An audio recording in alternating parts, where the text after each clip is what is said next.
Welcome back ladies and gentleman. As you people know के AI इस वक्त छाई हुई है, खासतौर पर चैट जीपीटी जब पब्लिकली अवेलेबल हुई और हमें पता चला कि यार इसमें तो बहुत कमाल है। कल मैंने काउंटिंग लिखने के लिए एआई का इस्तेमाल किया है, इस हद तक कमाल। एआई हर हमारे से फैसिलिटेट भी कर रही है, एट द सेम टाइम हमें डरा भी रही है, स्कैम भी बहुत ज्यादा हो रहे हैं। और इस हवाले से राइट टाइमिंग पर ध्रुव राठी की वीडियो भी आ चुकी है।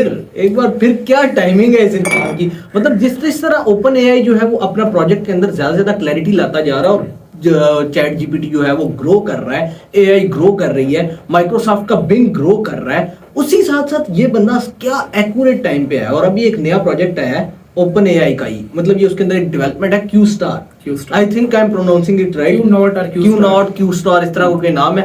और इसी पे वीडियो जो है ना वो बेस्ड है आज ध्रुव राठी की। और ध्रुव राठी की वीडियो पे हम लोग रिएक्ट करने जा रहे हैं। और जिन लोग जो पहली बार आए हैं उन लोगों के लिए बताता चलूं कि हम लोगों ने एक इन्फो एजुकेशनल सीरीज शुरू की है कंटेंट की, जिसके तरफ इंडियन और पाकिस्तानी यूट्यूबर्स के कंटेंट पे रिएक्ट करते हैं और अपनी एक राय बनाने की, उसको समझने की कोशिश करते हैं। इवेंट्स हो रहे हैं, जो भी ऐसी डेवलपमेंट हो रही है दुनिया में, उस चीज को समझने की कोशिश करते हैं। वो जो व्हाट वाला क्वेश्चन है ना, उस चीज को समझने की कोशिश करते हैं। व्हाट वाई जो भी है कि ये सब है क्यों, कैसे है, समझने की कोशिश करते हैं।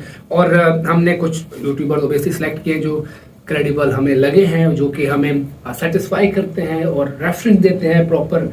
ऐसे बैठ के कुछ जो यूट्यूबर्स है कहानियां कराते हैं, वो कहानियों वाले नहीं, जो फैक्ट्स पर बात, हार्ड फैक्ट एविडेंस के साथ। यस, तो इस वीडियो का टाइटल है जी मिस्ट्री ऑफ क्यू नॉट या Q star sorry the AI which threatens humanity, open AI Microsoft Dhruv Rathee. अभी हम देख रहे थे रिसेंटली वो जो एआई का जो सीईओ था, गालिबन जो क्रिएटर था, उसको हटाया गया, फिर बोर्ड ने रिजाइन कर दिया, फिर दोबारा ले लिया गया। तो ये चीजें चल रही थी थोड़ी बहुत, हमें हमने न्यूज़ राठी। और उसके साथ साथ एक वीडियो भी इस तरह आई है कि एआई इज वेरी स्केरी, जो आपने अपनी स्टोरी पे भी शेयर की थी, मैंने देखी वो एआई के। मतलब आई एम वेरी कंफ्यूज्ड कि हमें एआई के बारे में डर होना चाहिए हमारे लिए, या हमें एक्साइटेड होना चाहिए इस पे, क्योंकि हर टेक्नोलॉजी के साथ उसके कुछ राइट पॉइंट होते हैं, कुछ रॉन्ग होते हैं, कुछ ठीक होता है, कुछ गलत होता है, बेनिफिट्स के साथ उसके डेंजर्स भी आते हैं। तो इसको जितना अच्छा इस्तेमाल किया जाएगा, मेरे ख्याल में इंटरनेट की तरह ये भी बहुत बेनिफिशियल होगा। और इंटरनेट का गलत इस्तेमाल हम लोगों ने होते देखा है। होपफुली ये सही जाए। तो इसको किस तरह से कंट्रोल करने से वाले से पहली बात है कि आपको अवेयरनेस हो, आपको पता उसका पोटेंशियल, उसकी जो एक पोटेंशियल हार्म क्या आ सकता है उसके थ्रू। एग्जैक्टली। तो आज साइबर की दुनिया में बहुत बड़े इनकलाब, और इंडिया में भी बहुत स्कैम हो रहे हैं एआई का इस्तेमाल करके। वहाँ वीडियो कॉल, मैं अभी कल ही किसी एक यूट्यूबर की वीडियो देख रहा था, वो बता रहा था कि और अच्छा खासा फिगर है जिसमें मतलब अच्छे खासे घपले हुए हैं कि कॉल आती है आपकी, मतलब टेक्स्ट आते हैं, फिर वीडियो कॉल आती है, आपको लगता है वीडियो कॉल आती है और सेव आवाज भी, appearing to be your friend या कोई रिलेटिव, इतने पैसे जरूरत है इस तरह से या कुछ। तो क्योंकि वो भाई एआई, आपको पता है अब आजकल हम देख रहे हैं डिफरेंट, किसी की भी आवाज में सॉन्ग्स, हाँ ठीक है, बाबर आजम की आवाज में सॉन्ग्स बहुत ज्यादा वायरल हो रहे हैं। इवन कि मोदी जी की आवाज में भी सॉन्ग्स आ रहे हैं। तो ये एआई कहीं ना कहीं खतरनाक भी है। तो इस वीडियो को स्टार्ट करते हैं और समझते हैं, देखते हैं कि क्या डेवलपमेंट चल रही है और किस तरह से इसके फायदे और नुकसान। जी प्लीज स्टार्ट। दोस्तों, आज से ठीक 1 साल पहले चैट जीपीटी पब्लिक के सामने लॉन्च हुआ था और इस 1 साल में इसने लिटरली दुनिया बदल कर रखी। चैट जीपीटी लोगों के लिए यकीन करना मुश्किल था कि एक आर्टिफिशियल इंटेलिजेंस सॉफ्टवेयर इस हद तक पावरफुल हो सकता है। इसे बनाने वाली कंपनी ओपन एआई और इस कंपनी के CEO Sam Altman AI revolution के नए चेहरों की तरह उभर कर आए। My belief is that all repetitive human work that will all be done in the next couple of decades, better, cheaper, faster by AI. लेकिन आज से कुछ दिन पहले इस कंपनी में कुछ बहुत अजीबोगरीब चीजें हुई। अचानक से कंपनी के board of directors Sam Altman को फायर कर देते हैं। बोर्ड ऑफ डायरेक्टर ने इन्हें फायर किया, ये बस सीईओ हल्ला मचा देते हैं इस खबर को सुनकर। धमकियां दी जाती हैं कि ढेरों लोग अपनी जॉब से रिजाइन कर देंगे। अगले 4 दिन में 3 बार सीईओस की अदला बदली होती है ओपन एआई में। लेकिन सबसे हैरान करने वाली बात तो ये है, इस कंट्रोवर्सी के पीछे कारण बताया जाता है एक मिस्टीरियस एआई को, Q star. Okay, you are right, सही सुना आपने। सैम ऑल्टमैन को फायर किए जाने से कुछ दिन पहले कंपनी में काम करने वाले रिसर्चर्स ने एक चिट्ठी लिखी थी कंपनी के बोर्ड ऑफ डायरेक्टर्स को। इस चिट्ठी में एक वार्निंग दी गई थी। चिट्ठी में लिखा था कि कंपनी ने एक बेहद ताकतवर एआई का आविष्कार कर लिया है, एक ऐसा एआई जो इंसानियत को खतरे में डाल सकता है, एक ऐसा एआई जो ना सिर्फ बहुत कॉम्प्लेक्स मैथमेटिकल और साइंटिफिक प्रॉब्लम सॉल्व कर सकता है, बल्कि कुछ हद तक फ्यूचर इवेंट्स को भी प्रिडिक्ट कर सकता है। इस एआई को कंपनी ने इंटरनली नाम दे रखा है क्यू स्टार। आइए समझते हैं इस वीडियो में इस पूरे रहस्य को गहराई से। Why should we trust you? मुझे क्रिश मूवी याद आ रही है। You shouldn't. He said. Artificial intelligence. Sam Altman, the co-founder of OpenAI, being forced out by the board. Altman once chose Microsoft, and he chose Microsoft again. Yet another twist in the Sam Altman saga at OpenAI. इस साल Tom cruise की एक नई mission impossible film आई थी, dead reckoning part 1। अगर आपको याद हो दोस्तों, इस फिल्म में जो मेन विलन था वो कोई इंसान नहीं था, बल्कि एक आर्टिफिशियल इंटेलिजेंस का सॉफ्टवेयर था।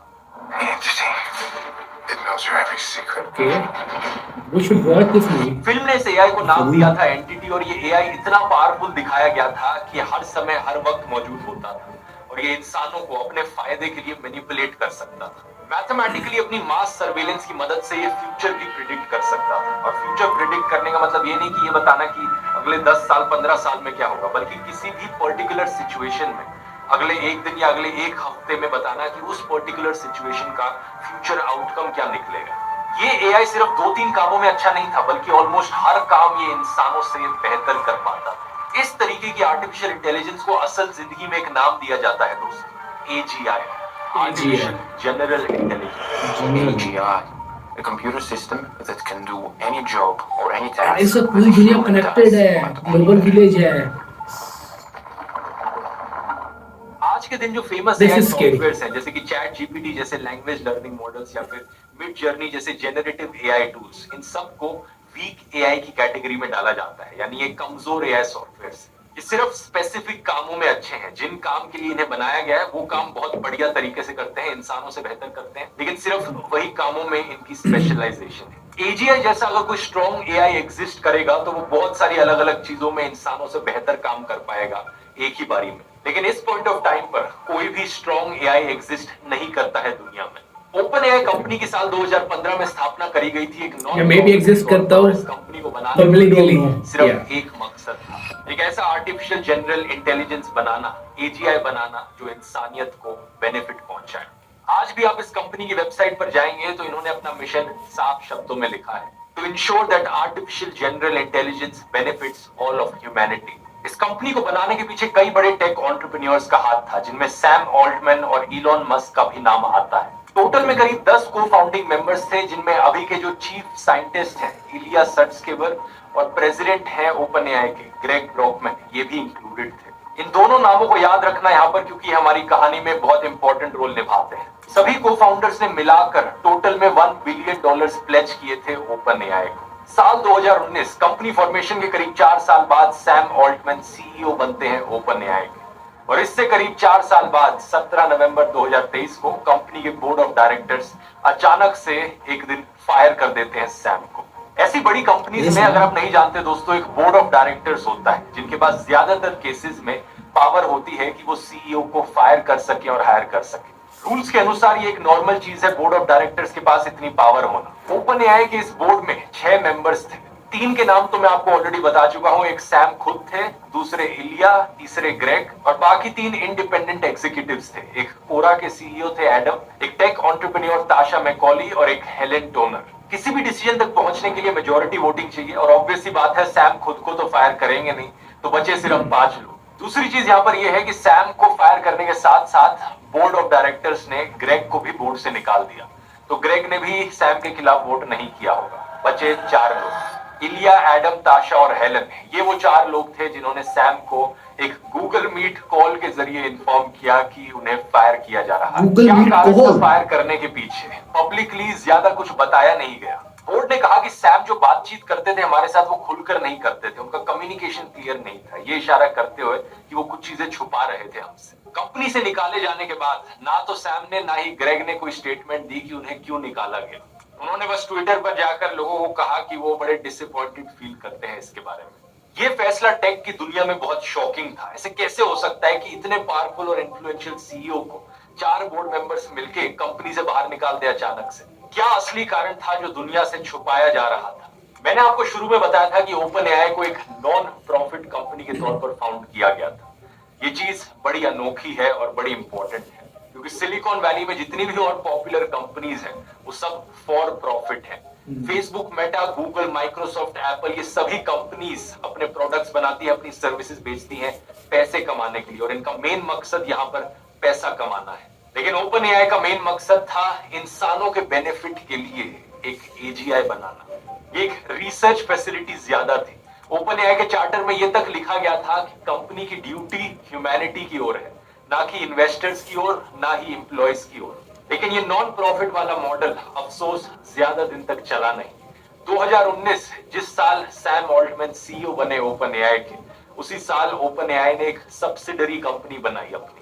इस सब्सिडरी कंपनी को फॉर प्रॉफिट रखा गया।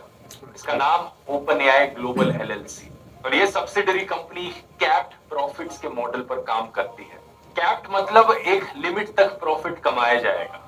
ये लिमिट है 100 टाइम्स द इन्वेस्टमेंट। तो जो भी इन्वेस्टर्स इस फॉर प्रॉफिट कंपनी में अपना पैसा लगाएंगे, उन्हें मैक्सिमम 100 टाइम्स रिटर्न मिल सकता है अपनी इन्वेस्टमेंट का। और अगर उससे भी ज्यादा प्रॉफिट कमाती है ये कंपनी, तो वो सारा प्रॉफिट इस नॉन प्रॉफिट मेन कंपनी में चले जाएगा। और 1000 टाइम प्रॉफिट होता है, बहुत ज्यादा होता है। Open source.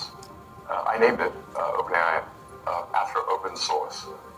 It is in fact closed source, super closed. It should be renamed बंदा जब super बोलता है closed ना, source बड़ा version of OpenAI. ऐसा लगता है जैसे प्लीज भाई, 2019 में इस इलेक्ट्रॉनिक for-profit यू नो एक subsidiary कंपनी को अपनी बहुत एलियन लगता है मुझे। Seems like a robot. Alien type. $1 billion Microsoft invest करता है इसमें। लेकिन अगले 4 सालों में जैसे जैसे पॉपुलैरिटी बढ़ती गई इस कंपनी की, But that is a conspiracy theory type. Okay, I don't actually believe he's alien. आज के He दिन बताया can be जाता है वैसे। कि माइक्रोसॉफ्ट के पास 49% स्टेक है ओपन एआई की 49% stake। माइक्रोसॉफ्ट की बात आगे करते हैं, लेकिन उससे पहले ये भी समझना जरूरी है कि जब ये फॉर प्रॉफिट सब्सिडरी बनाई गई तो ये भी कहा गया कि इस कंपनी का जो कंट्रोल है वो अभी भी non profit open AI main company के पास रहेगा। लेकिन इन सारी कॉन्फ्लिक्टिंग आर्ग्यूमेंट से एक बहुत बड़ा सवाल आ खड़ा हुआ, आखिर कितना काम फॉर प्रॉफिट किया जाए और कितना काम नॉन प्रॉफिट रखा जाए। तो जब इस एजीआई का आविष्कार किया जाएगा तो इस एजीआई को किस हद तक फॉर प्रॉफिट रखा जाए, किस हद तक नॉन प्रॉफिट रखा जाए। अगर सब चीजें फॉर प्रॉफिट बन गई तो एक बहुत हानिकारक प्रभाव पड़ सकता है इसका दुनिया पर। इसका सबसे अच्छा एग्जाम्पल फेसबुक ही है। फेसबुक के एल्गोरिथम्स ने हर चीज को सिर्फ अपने प्रॉफिट के लिए ऑप्टिमाइज किया। फिर चाहे लोगों को मेंटल हेल्थ इश्यूज हो, लोगों को एडिक्शन हो, लोग हेट स्पीच फैलाए प्लेटफॉर्म पर, चाहे दुनिया में दंगे ही क्यों ना हो जाए इसको लेकर। Facebook in India has been selective in curbing hate speech, misinformation and inflammatory posts. This is according to leaked documents obtained by the Associated Press. इन्हीं सब चीजों को एक्सपोज करते हुए 2 साल पहले एक फेसबुक पेपर्स का खुलासा हुआ था, जिसकी बात मैंने इस वीडियो में करी थी। यही डर कुछ लोगों को एआई को लेकर भी है। सैम को फायर किए जाने से पहले ओपन एआई में काम करने वाले कुछ रिसर्चर्स ने इनसाइडर्स के अनुसार एक चिट्ठी लिखी थी ओपन एआई के बोर्ड को। इसमें लिखा गया था कि जो क्यू स्टार एआई ये डेवलप कर रहे हैं वो एजीआई के करीब पहुंचने में एक बहुत बड़ा कदम हो सकता है, और क्यू स्टार की इसी पोटेंशियल को लेकर इन्हें चिंता है। इस क्यू स्टार की मदद से एग्जैक्टली क्या क्या करना पॉसिबल है, ये बात तो सिर्फ कंपनी में काम करने वाले रिसर्चर्स और एम्प्लॉयज ही जानते हैं। लेकिन कॉन्सेप्चुअली बात करी जाए तो क्यू स्टार एआई के अंदर भी एक कॉन्सेप्ट होता है रीइंफोर्समेंट लर्निंग की फील्ड में। रीइंफोर्समेंट लर्निंग क्या है? ये बेसिकली एआई को ट्रेन कराने का एक तरीका है। बार बार एआई को ह्यूमन फीडबैक दिया जाए ताकि एआई सीखता रहे, अपनी इन्वायरमेंट को बेहतर समझता रहे और धीरे धीरे बेहतर डिसीजंस लेता रहे। आप में से जिन लोगों ने मेरा चैट जीपीटी वाला कोर्स कंप्लीट किया है वो लोग जानते होंगे इसके बारे में, और जिन लोगों ने नहीं किया है उनके लिए बता अच्छा, ये कोर्स भी मैंने बनाया पूरा आपने? 4.5 घंटे का कोर्स बनाया चैट जिसमें ताकि समझ सको AI किस तरह- प्रैक्टिकल दोनों है, जिसमें मैंने सिखाया है कि कैसे आप This एआई man का is अपने really, फायदे के लिए इस्तेमाल कर सकते हैं, inspiration अपनी भी, और इस इसको value career add को कर रहा है। next level पर ले लर्निंग जैसी टेक्निक्स के बेसिक समझाए हैं। दूसरे चैप्टर में प्रॉम्प्ट इंजीनियरिंग, टोकन्स और चैट जीपीटी के पीछे की टेक्नोलॉजी क्या है उसे समझाया है। लेकिन ये तीसरे चैप्टर से आप रियलाइज करोगे कि ये तो एक ऐसा टूल है जिसे हर दिन इस्तेमाल करना चाहिए।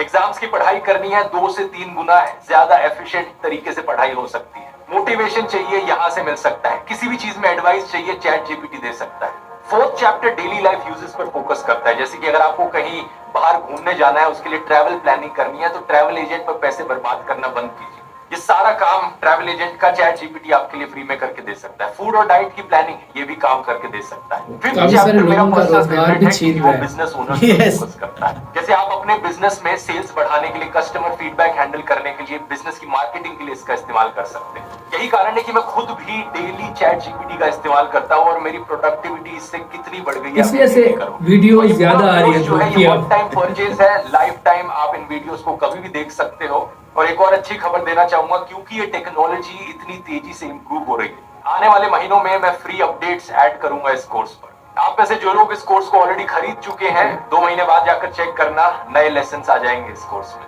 और आप में से जिन लोगों ने सिखाया है, visually सिखाया है, उनके लिए buy that इस course. QR कोड में है या फिर लिंक Yeah. नीचे डिस्क्रिप्शन और सीखना चाहिए। कमेंट में भी मिल जाएगा। I'm उस कोड इस्तेमाल considering कीजिए, AGI 40% ऑफ पाने के लिए। वो नहीं, स्कैमर में एक बंदा आपको वैल्यू दे रहा है, कोई चीज सिखा रहा है तो जाकर डेफिनेटली चेक करके देख सकते हैं। मुझे पूरा यकीन है आपको ये बहुत यूजफुल लगेगा। अब Q जितना स्टार credible पर ये वापस बंदा है। आए, तो Q स्टार एक Q वैल्यू फंक्शन से नाम आता है। ये फंक्शन कुछ इस तरीके से लिखा जाता है, Q bracket S, A। S का मतलब है स्टेट और A का मतलब है एक्शन। Q स्टार एक ऐसा फंक्शन है जो सबसे ऑप्टिमल पॉइंट को रिप्रेजेंट करता है। एग्जांपल से समझाता हूं। मान लो आप चेस खेल रहे हो, आपका सिपाही चेस बोर्ड में किसी एक स्क्वायर पर, किसी एक पोजीशन पर खड़ा हुआ, तो जहां वो खड़ा है उसे स्टेट एस कहा जाएगा। Okay. जो अगली मूव आप चेस में चलना चाहते हो उसे एक्शन ए कहा जाएगा। इसका क्यू वैल्यू फंक्शन जो है वो सारे पॉसिबल सिनेरियोस को प्रिडिक्ट करेगा कि आप जब कोई मूव चलोगे तो Okay. उसके बाद क्या क्या हो सकता है। इसकी एनालिसिस करके एक बेस्ट पॉसिबल मूव बताई जाएगी आपकी पोजीशन के अकॉर्डिंग। इस क्यू वैल्यू फंक्शन से निकली ये बेस्ट और सबसे ऑप्टिमल मूव को ही मैथ्स की भाषा में क्यू स्टार बोलते हैं। यानी इस चेस के गेम में बेस्ट मूव कौन सी है किसी भी सिचुएशन में आपके चलने के लिए। अब चेस बोर्ड का तो मैंने यहाँ पर सिर्फ एक एग्जांपल लिया था, लेकिन सोचकर देखो अगर यही चीज दुनिया में किसी भी चीज के लिए करी जा सके।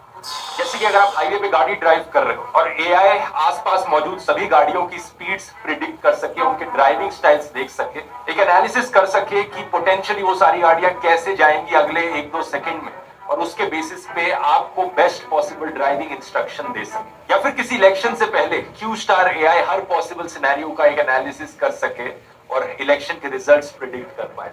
अगर ऐसी काबिलियत ओपन एआई के इस रहस्य में क्यू स्टार एआई में है तो वो काफी हद तक फ्यूचर को प्रिडिक्ट कर सकता है। जो मिशन इम्पॉसिबल की फिल्म में दिखाया था शायद वही चीज करी जा सकती है, इंसानों के थॉट पैटर्न्स को प्रिडिक्ट करना, किसी भी मूवमेंट में सारे पॉसिबल डिसीजंस की एनालिसिस करना, ये एक्यूरेटली प्रिडिक्ट कर पाना कि कोई इंसान किसी सिचुएशन में कैसे फैसले लेगा। बिजनेस डील से लेकर पॉलिटिकल मूव्स तक सबको इन्फ्लुएंस करने की क्षमता हो सकती है इस क्यू स्टार के पास। ये चीजें कुछ हद तक इंसान भी कर पाते हैं, लेकिन एजीआई इंसानों से भी नेक्स्ट लेवल पर जा सकता है, क्योंकि इंसानों के अपने बायसेस होते हैं, इंसान इमोशनल होते हैं, उन इमोशंस के बेसिस पे अपने फैसले लेते हैं। लेकिन एआई यहाँ पर अपनी प्रिडिक्शंस करेगा सिर्फ और सिर्फ मैथमेटिक्स के बेसिस पर। Objectivity चेस के के गेम लिए। में सारी पॉसिबल मूव्स की एनालिसिस करने के बाद आपको सबसे ऑप्टिमल मूव बताई जाए।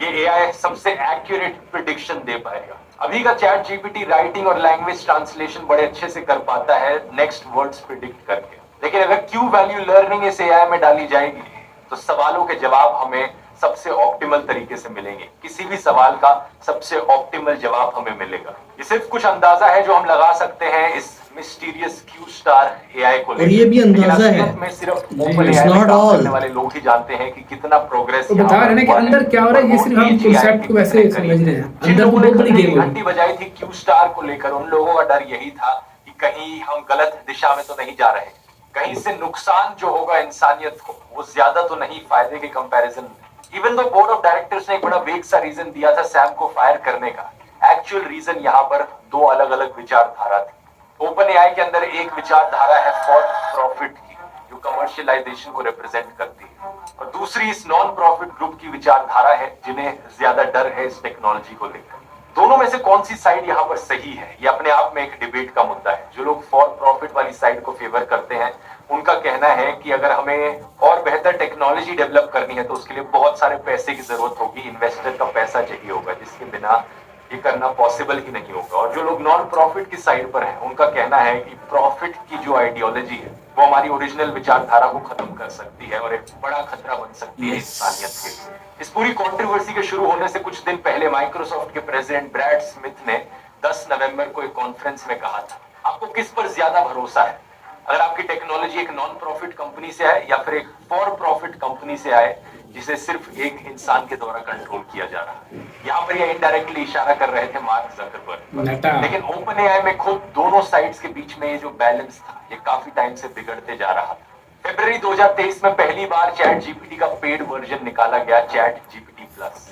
अगले महीने 1 मार्च को एक एपीआई यानी एप्लीकेशन प्रोग्रामिंग इंटरफेस लॉन्च किया गया ताकि बाकी और कंपनीज चैट जीपीटी को इंटीग्रेट कर सके। इसके बाद 14 मार्च को जीपीटी 4 का लॉन्च किया जाता है। एम्प्लॉयज का कहना था कि जो हाइपर कमर्शियलाइजेशन पिछले कुछ महीनों में देखी गई ओपन एआई की तरफ से, इसकी वजह से एक दरार बनती गई इन दोनों साइड्स के बीच में। चैट जीपीटी के रिलीज होने के बाद यहाँ पर एक क्लियर रास्ता दिख रहा था रेवेन्यू और प्रॉफिट का। हम एक आइडियलिस्टिक रिसर्च लैब बनकर नहीं रह सकते थे, हमारे कस्टमर्स थे और उन कस्टमर्स को सर्व करना जरूरी था।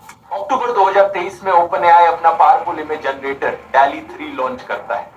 इसे चैट जीपीटी के पेड वर्जन्स के साथ कंबाइन किया जाता है और इसके बाद 6 नवंबर को होती है कंपनी की पहली developer conference. Welcome to our first ever OpenAI Dev Day. Today, we've got about 2 million developers building on our API for a wide variety of use cases, doing amazing stuff. इस conference में Sam एक presentation देते हैं जनता के सामने, बिल्कुल उस तरीके से जैसे कोई एप्पल या गूगल की प्रेजेंटेशन हो। यहाँ बताया जाता है कि अब चैट जीपीटी के कस्टम बिल्ड मॉडल भी बना सकते हैं आप। इन्हें नाम दिया जाता है जीपीटीज कि अब एक चैट जीपीटी नहीं बल्कि कस्टमाइज्ड ढेर सारे अलग अलग जीपीटीज हैं। इन सब की डिटेल में बात कोर्स के अपडेट में करेंगे, लेकिन यहाँ पर हो क्या रहा था जैसे जैसे कमर्शियलाइजेशन बढ़ रही थी। एक साइड थी सैम और प्रेसिडेंट ग्रेग की जो इस कमर्शियलाइजेशन को इनकरेज कर रहे थे, लेकिन दूसरी साइड थी चीफ साइंटिस्ट इलिया की जो काफी अनकंफर्टेबल फील कर रहे थे। इलिया एआई सेफ्टी को लेकर बहुत ऑब्सेस्ड हो चुके थे। उन्होंने एक टाइम जो बनाने वाला है ना ज्यादा, कि इन्हें डर है ज्यादा पता है कि एआई सिस्टम्स इंसानों को उसी तरीके से ट्रीट करेंगे जिस तरीके से इंसान आज के दिन जानवरों को ट्रीट करते हैं। इलिया के अनुसार एजीआई ज्यादा दूर नहीं है, हमें आने वाले सालों में एजीआई बहुत जल्द देखने को मिलेगा और हम सबको उसके लिए प्रिपेयर्ड रहना होगा। More and more people see what AI can do and where it is headed towards, then it will become clear how much trepidation is appropriate. जुलाई के महीने में ओपन एआई अनाउंस करता है कि इनकी एक नई सुपर अलाइनमेंट टीम बनाई जाएगी जो एआई सेफ्टी टेक्निक्स पर फोकस करेगी। इस टीम को लीड करने वाले खुद इलिया। कंपनी डिसाइड करती है कि करीब 20% कंप्यूटर चिप जो कंपनी के पास अभी है उन्हें सिर्फ इस काम के लिए डेडिकेट किया जाएगा, सिर्फ और सिर्फ सेफ्टी पर फोकस करते हुए एआई से रिलेटेड। अगस्त सितंबर तक आते आते ये चीज काफी क्लियर हो चुकी थी कि कंपनी के अंदर दो अलग अलग ग्रुप्स बढ़ चुके थे जो ऑपोजिट डायरेक्शंस में काम कर रहे थे। सैम बात कर रहे थे कि नेक्स्ट कौन सी नई बड़ी चीज लॉन्च करी जाएगी। जीपीटी 4 के बाद जीपीटी 5 की बातें कर रहे थे वो। दूसरी तरफ इलिया यहाँ पर फोकस कर रहे थे कि कैसे कंपनी में एआई सेफ्टी को बढ़ाया जा सके, कौन सी प्रिकॉशंस हमें लेनी चाहिए। सैम फोकस कर रहे थे कि कैसे और बिलियंस ऑफ डॉलर्स की इन्वेस्टमेंट रेज करी जा सकती है ताकि हमारी स्पीड बढ़ सके। इस सब का नतीजा ये हुआ कि बाकी जो 4 बोर्ड ऑफ डायरेक्टर्स थे ओपन एआई के वो इलिया की साइड ज्यादा थे। जब उन्हें चिट्ठी मिली कि एक बहुत ही पावरफुल क्यू स्टार का आविष्कार हो गया है तो उन्होंने समझा कि फॉर प्रॉफिट वाला जो सेक्शन है उसे कंपनी से बाहर निकालना ही फायदेमंद होगा। सैम को फायर करने के बाद बोर्ड अनाउंस करता है कि नई सीईओ कंपनी की बनेगी मीरा मुराटी। ये इंटरिम सीईओ के तौर पर काम करेंगी और ये बात थी 17 नवंबर की, लेकिन 19 नवंबर सुबह तक कंपनी के एम्प्लॉयज ने हल्ला मचाना शुरू कर दिया। ज्यादातर एम्प्लॉयज कंपनी के एक्चुअली में सैम की साइड पर थे। माइक्रोसॉफ्ट भी यहाँ पर एक बड़ी अजीब पोजीशन में था क्योंकि उनके पास 49% स्टेक था फॉर प्रॉफिट सब्सिडरी का, तो वो भी नहीं चाहता था कि यहाँ पर ये कंपनी बिखर जाए। माइक्रोसॉफ्ट प्रेशर बना रहा था बोर्ड के ऊपर कि वापस सैम को सीईओ बनाया जाए। 19 नवंबर को बोर्ड और सैम के बीच में कुछ नेगोशिएशंस होती है जहां पर सैम गेस्ट पास पहनकर ओपन एआई के ऑफिस में जाते हैं। लोगों को लग रहा था शायद सैम वापस सीईओ बन जाएंगे, लेकिन वो होता नहीं। अगले दिन ओपन एआई अनाउंस करता है कि पुराने ट्विच के सीईओ एमित शेयर नए सीईओ बन गए हैं ओपन एआई के। सेम दिन माइक्रोसॉफ्ट के सीईओ सत्या नडेला इन्फॉर्म करते हैं कि इनकी कंपनी एक नई एडवांस्ड एआई रिसर्च टीम बनाएगी और सैम और ग्रेग उस टीम को लीड करेंगे। सत्या नडेला की इस मूव की वजह से माइक्रोसॉफ्ट का स्टॉक प्राइस रिकॉर्ड हाई पहुंच जाता है। लेकिन सवाल ये उठने लगता है कि ओपन एआई के जो सीईओ हैं एमित शेयर वो क्या करेंगे। मैं क्या करूं, जॉब छोड़ दूं? क्योंकि खबर में आता है कि कंपनी के 770 एम्प्लॉइज में से 743 ने एक चिट्ठी लिखी है ये कहते हुए कि अगर सैम और ग्रेग वापस नहीं आए हमारी कंपनी में तो हम रिजाइन कर देंगे। यानी 90% से ज्यादा एम्प्लॉयज धमकी देते हैं कि वो कंपनी छोड़ देंगे। इस चिट्ठी को साइन करने वाली सबसे पहली मीरा मुराटी खुद होती है और फिर एक ट्वीट्स की बौछार देखने को मिलती है। ढेर सारे एम्प्लॉयज बार बार ट्वीट करते हैं open AI is nothing without its people. ये बात सही है, जब कंपनीज के सीईओ को ही फायर कर दिया जाए और 90% एम्प्लॉयज ही चले गए तो कंपनी किस काम की बची। फिर आता है इस कहानी का सबसे बड़ा ट्विस्ट। इलिया खुद इस चिट्ठी पर साइन करते हैं और ट्वीट करते हैं। यानी इलिया भी इस बात को रियलाइज कर जाते हैं कि अगर कंपनी ही नहीं बचेगी तो कौन सी सेफ्टी प्रिकॉशंस ली जाएंगी। इसका नतीजा ये कि अब 3 को-फाउंडर्स ओपन एआई के एक साइड पर आ जाते हैं, सैम, इलिया और ग्रेग। बाकी 3 इंडिपेंडेंट बोर्ड मेंबर्स अपनी बात पर डटे रहते हैं। लेकिन फिर जो नए सीईओ बने हैं कंपनी के, एमएन, वो भी धमकी देते हैं रिजाइन करने की। वो कहते हैं कि अगर मुझे रीजन नहीं बताया गया कि सैम को क्यों कंपनी से निकाला गया तो मैं भी रिजाइन कर दूंगा। इस सब के बाद ये चीज बड़ी क्लियर थी कि और कोई ऑप्शन बचा नहीं था। बड़ा है, कुछ बहुत बड़ा हुआ है। को वापस कंपनी में बुला दिया जाता है और वापस से सैम ओपन एआई के सीईओ बन जाते हैं। सैम तो आगे, वेयर ग्रेग? मेंबर्स एक तरफ रह गए थे और दूसरी तरफ थे कंपनी के सीईओ, को-फाउंडर्स और बाकी सारे एम्प्लॉयज। सैम के वापस आने के बाद इन 3 में से 2 बोर्ड मेंबर्स को फायर कर दिया जाता है। सिर्फ एडम डिएंजेलो इकलौते एक्सेप्शन बचते हैं। दोनों औरतें थी बोर्ड मेंबर्स से जाने वाली और 2 नए मेंबर्स ऐड किए जाते हैं बोर्ड पर। ब्रेट टेलर जो कि फॉर्मर को सीईओ रहे हैं सेल्सफोर्स के, और लैरी समर्स जो कि former secretary of the treasury रहे। इस नए बोर्ड को सबसे पहला काम दिया गया है कि एक बड़ा बोर्ड अपॉइंट किया जाए जिसमें 9 लोग। सैम का इसके बाद ट्वीट आता है कि आई लव ओपन एआई। जो भी मैंने पिछले कुछ दिनों में किया है वो इस टीम को साथ रखने के लिए किया है, अपने मिशन पर आगे चलने के लिए किया है। जब मैंने कहा था कि मैं माइक्रोसॉफ्ट की नई टीम को ज्वाइन करूंगा तब मुझे लगा था कि वही मेरा रास्ता होगा। लेकिन अब ओपन एआई में वापस आकर मैं खुश हूँ और हमारे नए बोर्ड को सत्या का भी सपोर्ट है। सत्या नडेला के पर्सपेक्टिव से ये सिचुएशन ऐसी थी कि कुछ भी हो यहाँ पर फायदा माइक्रोसॉफ्ट का ही होगा। अगर ओपन एआई कंपनी सर्वाइव नहीं करती तो एक नई डिपार्टमेंट जो माइक्रोसॉफ्ट के अंदर ही बनाई गई, 49% उसमें ओपन एआई के ऑलमोस्ट सारे एम्प्लॉयज होते, सीईओ और को-फाउंडर्स होते, तो वही काम वैसे ही करते रह सकते थे। लेकिन अब जो ओपन एआई कंपनी सर्वाइव कर गई है, उनकी ऑलरेडी अच्छी पार्टनरशिप है माइक्रोसॉफ्ट के साथ, तो वैसे ही माइक्रोसॉफ्ट का फायदा है। सत्या नडेला की तरफ से ट्वीट आता है, we are encouraged by the changes to the open AI board.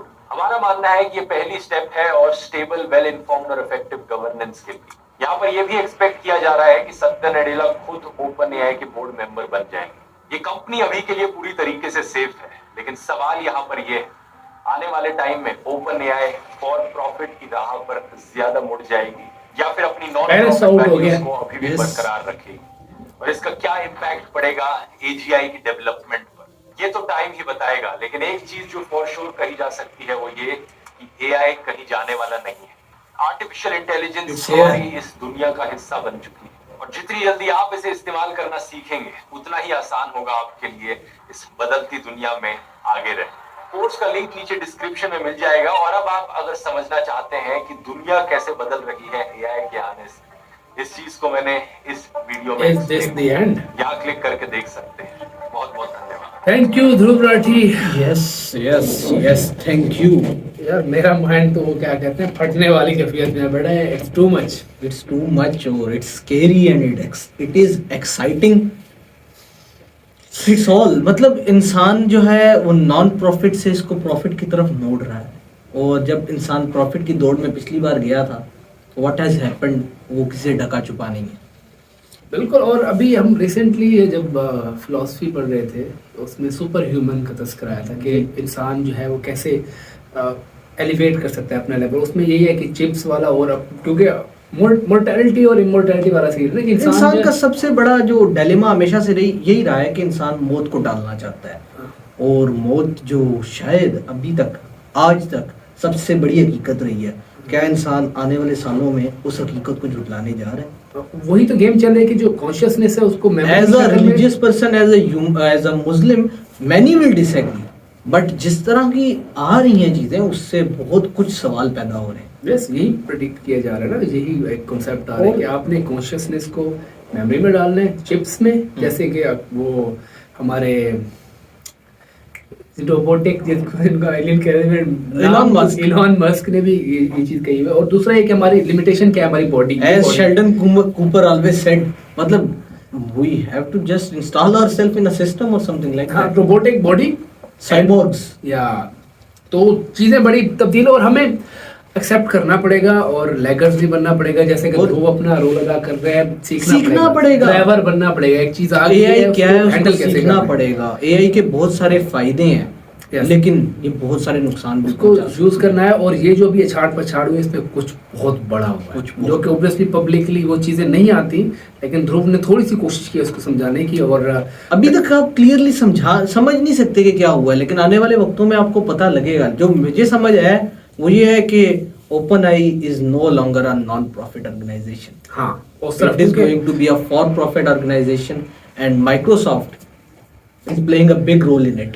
और हम ध्रुव की और भी वीडियोस पर रिएक्ट करेंगे, जैसे इज दिस द एंड, ये भी इसी हवाले से है। तो हम अपडेटेड रहेंगे, आप भी अपडेटेड रहें। और अभी भूख लग रही है मुझे आई गेस, और भूख अब ज्यादा बढ़ गई है मुझे, जरूरत है। तो हम खाना खाते हैं जी। और हो सकता है AI से आपको भूख ना लगे आने वाले वक्त में।